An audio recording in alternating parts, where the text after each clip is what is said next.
تیرے اسی ترانے پہ ساری زندگی تیری بکریاں چراتے رہے۔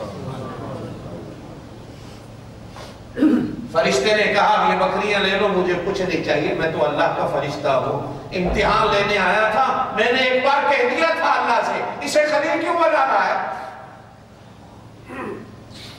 ارے بابا تیرے میرے بنانے کا جب وقت آیا تو اس نے کہا تھا میں فرشتے اپنا خلیفہ بنا رہا ہوں، یہی کہا تھا نا اس نے، کیا کہا تھا؟ میں زور سے کہہ دو نا، ذرا اپنے من میں نظر ڈالو نا کہ تم کون ہو۔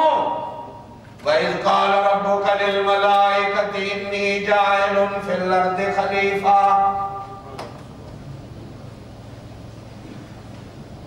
آج وزیر اعظم ہے، صدر ہے، وزیر ہے، گورنر ہے، ڈی سی ہے، اے سی ہے، ایس پی ہے، ڈی آئی جی، آئی جی۔ جب اسلامی حکومتیں ہوتی تھی خلیفے ہوتے تھے، جب اسلامی حکومتیں تھیں، جب اسلام تھا، جب زور سے بولو، جب اسلام تھا، جب اسلامی حکومت تھی، جب عوام اسلامی تھی، رہنے والے اسلامی تھے، نام بے شک ہمارا پاک ہو، پاکستان،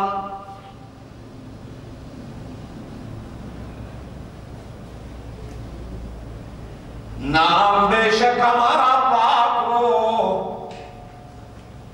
نہ عوام اسلامی، نہ رہنے والے اسلامی، نہ حکومت، اس لیے وزیر اعظم آ گئے، صدر آ گئے۔ جب اسلام تھا، میرے پاک نبی زور سے کو حضرت محمد رسول اللہ صلی اللہ علیہ وسلم ہانگ کانگ والوں روضہ پاک میں چلے گئے، امت کو بڑی کوئی ضرورت ہوئی،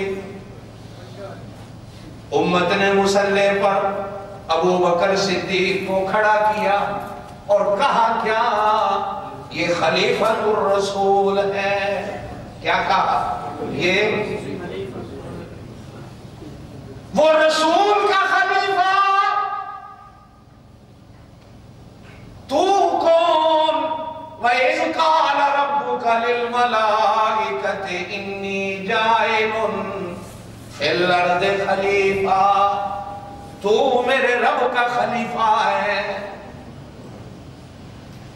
جب رب کی خلافت سر پہ آتی ہے، پھر محمد مصطفیٰ صلی اللہ علیہ وسلم کی خلافت یہاں آتی ہے، اگر یہاں اللہ کی خلافت آتی ہے تو پھر سر پر محمد الرسول اللہ صلی اللہ علیہ وسلم کی خلافت آتی ہے۔ کہا میں تو فرشتہ تھا، میں نے کہا تھا اللہ میاں خلیل ہونا بڑا مشکل ہے، اسے خلیل بنا رہے ہو، محبوب بنانا تو سمجھ میں آتا ہے، خلیل کیوں کہتے ہو، کیوں بناتے ہو؟ اللہ فرماتے ہیں وَاتَّخَذَ اللَّهُ إِبْرَاهِيمَ خَلِيلًا، ابراہیم خلیل، تم سارے لا الہ الا اللہ محمد الرسول اللہ پڑھنے والے بھی خلیل۔ کاش ہم سمجھے ہم کیا،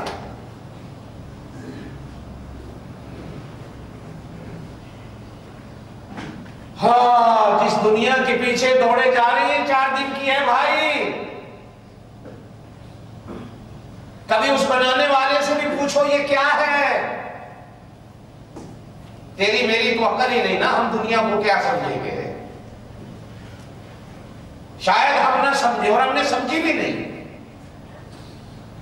کبھی اس سے بھی پوچھو یہ دنیا جو تو نے بنائی ہے یہ کیا ہے؟ کوئی دنیا کو کارخانہ کہتا ہے، کوئی دنیا کو بازار کہتا ہے، کوئی دنیا کو کھیل تماشا کہتا ہے، کوئی دنیا کو کچھ کہتا ہے، کوئی کچھ کہتا ہے۔ کبھی اللہ سے بھی پوچھا کرو نا یہ کیا ہے جو تو نے بنائی؟ وہ بھی یہ کہتا ہے اعلموا انما الحیات الدنیا لعب و لہو، تماشا ہے۔ بچہ چھوٹے ہوتے گاڑیوں سے کھیلتا ہے، ہم کہتے ہیں بچہ گاڑیوں سے کھیل رہا ہے، جب بڑا ہو کر گاڑی سے کھیلتا ہے تو اس وقت اللہ کہتا ہے یہ کھیل رہا ہے۔ چھوٹے چھوٹے بچے بچیاں گڈی گڈے کی شادیاں کرتے ہیں، ہم دیکھ کے کہتے ہیں بچے کھیل رہے ہیں۔ اب جب بڑے ہو کر ہم شادیوں کے کھیل کھیلتے ہیں تو اللہ کہتا ہے یہ سارا کھیل تماشا ہے۔ بچے مٹی کا گھر بناتے ہیں تو ہم کہتے ہیں یہ کھیل رہے ہیں۔ جب ہم بڑے ہو کر سارے سنگ مرمر کی کوٹھیاں بنانے میں لگے ہوئے، اللہ کہتا ہے یہ سارے کھیل رہے ہیں، کھیل تماشا، سب کھیل تماشا۔ اور اسی کھیل تماشے کے پیچھے لگے۔ ہماری ٹیم ہاکی ہار جاتی ہے تو ہمیں دل کے دورے پڑ جاتے ہیں، کرکٹ ہار جاتی ہے تو دل کے دورے پڑ جاتے ہیں، ساری قوم اسی کے پیچھے لگی، یہی کھیل تماشا۔ باپ کو کبھی دل کا دورہ نہیں پڑا جس دن بیٹا نماز نہیں پڑھا، ماں کو کبھی دل کا دورہ نہیں پڑا جس دن بیٹی نماز نہیں پڑھا، بھائی کو کبھی دل کا دورہ نہیں پڑتا جس دن بھائی نماز نہیں پڑھتا۔ ہم قوم میں بقول ہم سب کی ہم کہتے ہیں 40,000 پاکستانی ہیں، 1 لاکھ سے زیادہ مسلمان ہیں، مسجد میں کتنے آتے ہیں؟ 100 میں 1۔ باقی سارے کھیل تماشے کے پیچھے لگے ہوئے ہیں، یہی کھیل تماشا، یہی کھیل تماشا۔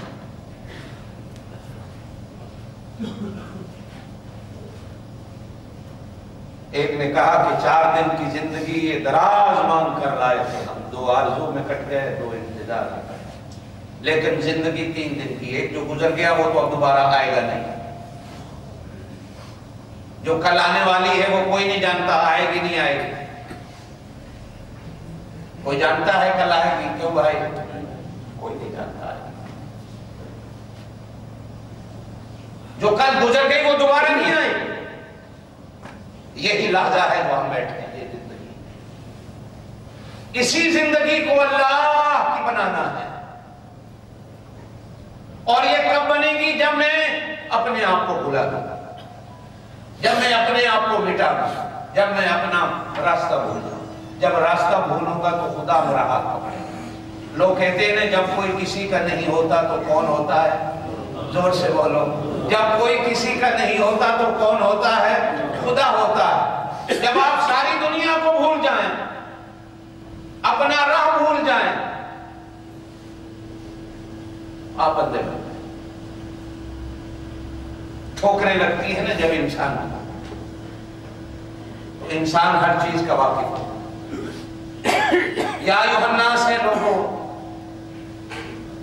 میرے دوستو یہ میرے رب کی بات ہے کہ میرے بندے سب کچھ بنو، کوئی فائدہ نہیں جب تک خدا کے بندے بنو۔ اور بندہ انسان کب بنتا ہے؟ بزرگ نے لکھا کہ جب تم راہ بھول جاؤ، کیا کہ اپنی میں مار دو۔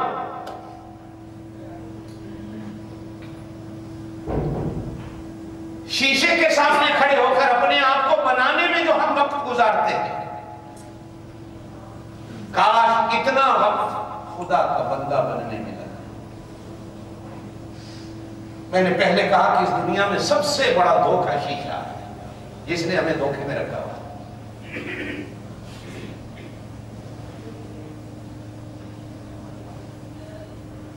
نوجوان صبح گھر سے نکلتا ہے تو بن سمجھ کے نکلتا ہے، عورت نکلتی ہے تو بن سمجھ کے نکلتی ہے، وہ پوچھے کیوں؟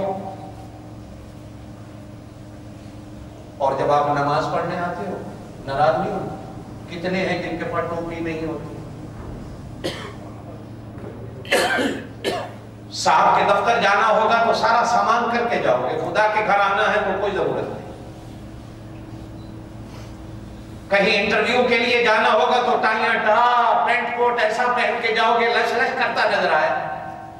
خدا کے دربار میں آؤ گے تو یہاں تک آدھی شرٹ ہوگی، کوئی ضرورت نہیں۔ آج کل کتنے نوجوان ہیں ہم نماز میں دیکھتے ہیں جب سجدے میں جاتے ہیں تو پیچھے ان کی پینٹ ساری کھلی ہوئی، ساری پیچھے سے پیٹھ نظر آ رہی ہے۔